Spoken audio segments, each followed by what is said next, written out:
In the mid-2000s, New York rap scene was hot. You had 50 Cent dominating with G-Unit, and then there was Dipset, Cameron, Joel Santana, and Jim Jones. And both crews was hot. If you remember Dipset back in the 2000s, Cameron had everybody wearing pink, even though pink wasn't really a masculine color. He's right, you know. And of course, there was some underlying competition between the two groups, but it was just what it was. You also had Jadakiss Styles P and the Lox and other groups, but we already know what it was about. Who really ran New York and who had the most street credibility? At this time, 50 Cent was clashing with everybody, but we already knew what happened. 50 Cent made a lateral move, went into, films and TV shows. Cameron went into podcasting. Joel Santana, well, Jim Jones became more of a personality factor. I mean, he dropped an album or so, started calling himself the Capo. But one thing about Jim Jones that was interesting. Jim Jones, who we all know, he is what we call a senior citizen. Jim Jones, don't beat me up. I will call the police on you. But we just have to be honest. Jim Jones is someone living out a fifth childhood. I don't necessarily mind the drip. I just would hope he would use some Beijing, because I think the gray hair peppered around the tight jeans and muscle shirts throws me off. It's like Jim Jones never grew up. He was like the oldest YN on the block. But then there were some other shots that came 50 Cent's way, and for some people, it kind of came out of nowhere. Who want to do a versus with me right now? Who would you want to do a versus against? Any one of them. Pull it up. New York, I love all my brothers in New York, but you can pull them up. No matter who it is. Capo versus Styles P. He don't got enough catalog for that. It sounds like he want to do one with 50 Cent. That's what it sounds like. It sounds like Jim. Nah, I don't want to do nothing with that. You heard? Leave him out of the conversation. So Jim Jones was so busy talking about the fact that, this person don't have the catalog, this person don't have this, this person don't have that. Then it was like, nah, leave him out of the conversation and all kind of other stuff like that. Then in December 2025, we started seeing 50 Cent take some different type of shots. 50 just exposed that Jim Jones doesn't pay his heating bill. He posted a video of Jim eating some food with people, and everybody in there looks cold. He even added wind noises. Yeah, I need the honest review. I got collard green juice going down my hand. Jim Jones comes back with the video trying to show off his place. And yes, it still looks cold. He's in a bubble coat and you can see his breath as he's talking. He probably lives there. How are you trying to show off the place and your smoke alarm is going on? But wait, guys. It got worse. 50 Cent posted, and he says these guys are squatters. They owe He alleges they owe $250,000 for the space they're filming their podcast. These are trying to win Best Dressed Award and can't pay their bills. And so 50 Cent was dropping these little hints about, the financial status of Jim Jones. And, he has his new podcast that came out. I believe it was almost like in September, something like that. Where it's Jim Jones, Mano, Dave East, and Fabulous, and it's called Let's Rap About It Podcast. And again, I like the podcast. They talk about some real stuff, and a lot of these dudes are legends, especially Jim Jones and Fabulous. But it was rumored that this whole podcast studio, they couldn't really pay for it, right? They couldn't really keep the rent, and, it was getting cold. But again, this is just rumors, though. You know what I'm saying? Like, anybody could say you're hating. Anybody could say that it's not being true.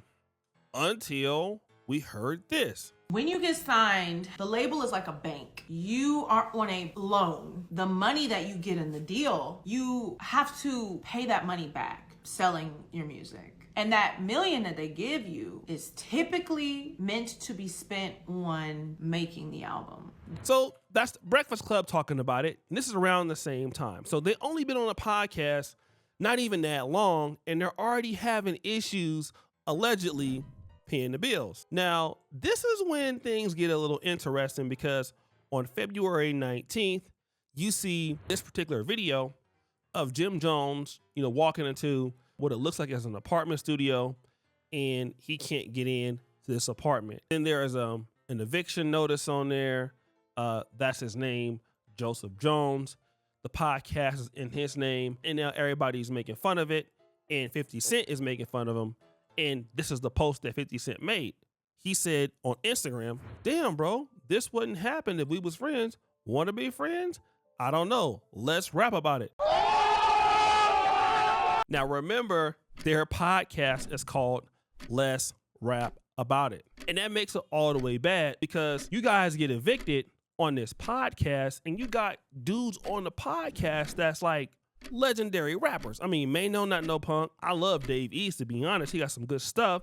So Jim Jones may know Dave East and Fabulous. None of y'all got the money to make this podcast go.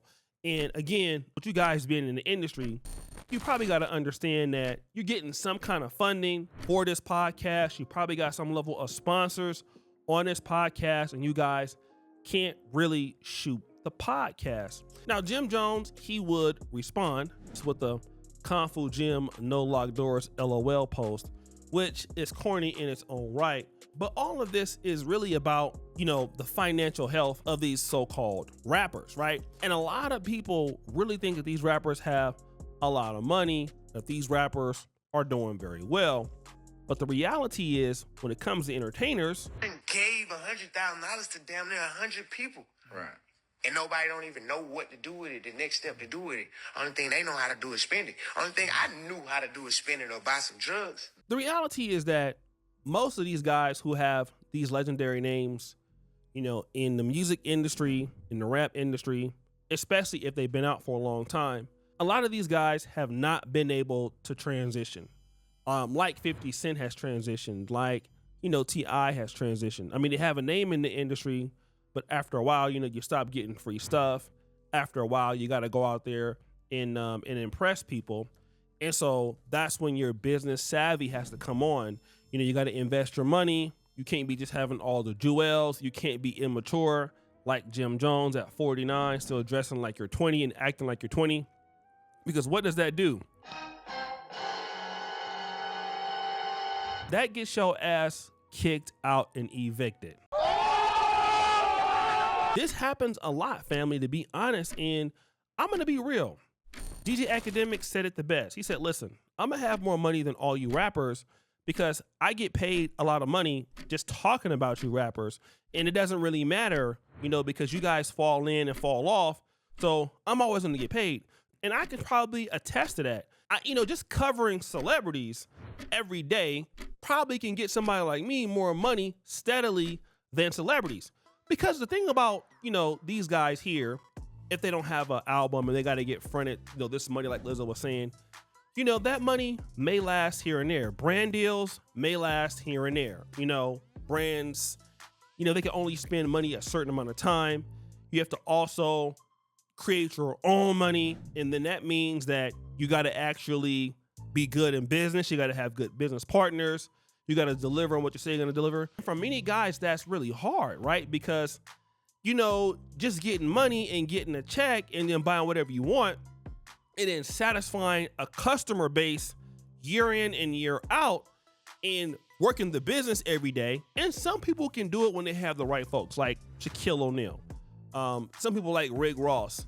But almost every guy don't have that discipline or financial education or, you know, be able to translate like that. And so now you're 49 and you're still covering ground and you're getting evicted because you don't have the money. And again, a lot of this happens every day. There's so many celebrities that overspend thinking the money's going to be the same way. And then they have this conversation about who really runs New York and you dudes scared of me. You dudes don't want to, you know, box and all this stuff, but they be really down bad and don't have money. It just goes to show you that, you know, rapping will get you in, but it won't keep you. And all that you do, you got to keep impressing people. A lot of the guys get real big headed. I even see it with YouTubers. And, you know, you're popular in the 2000s, you know, but as you get older, it's harder to reach that audience. So you got to go into, you know, producing. The industry changes. So people are making money in a different way than you did. And if you don't want to change your ways, you're kind of out of the industry. And if you don't impress people in today's world, you're out of the industry. Things are just so much different than it was before. And you really, really, really got to stay on top. And you really got to make these transitions like Cameron and Mace made the transition. Like so many other guys made the transition. Like Club Shay Shay made the transition. Like Joe Budden made the transition. And many guys just can't make that transition, and they are just no longer valuable. And by the time they try to make the transition, everybody got a podcast already now, right? Everybody doing this. And then if your habit is, being on Instagram all day, smoking weed, clapping cheeks, dressing like you 15 years old when you're 49, this is going to happen to you. And they won't be the only rappers seeing it this way. So guys, what do you think? It's your boy O'Shea Duke Jackson back at it again with another episode of The Celebrity Junk. I appreciate you for all that you do. Subscribe to the bell. We're out.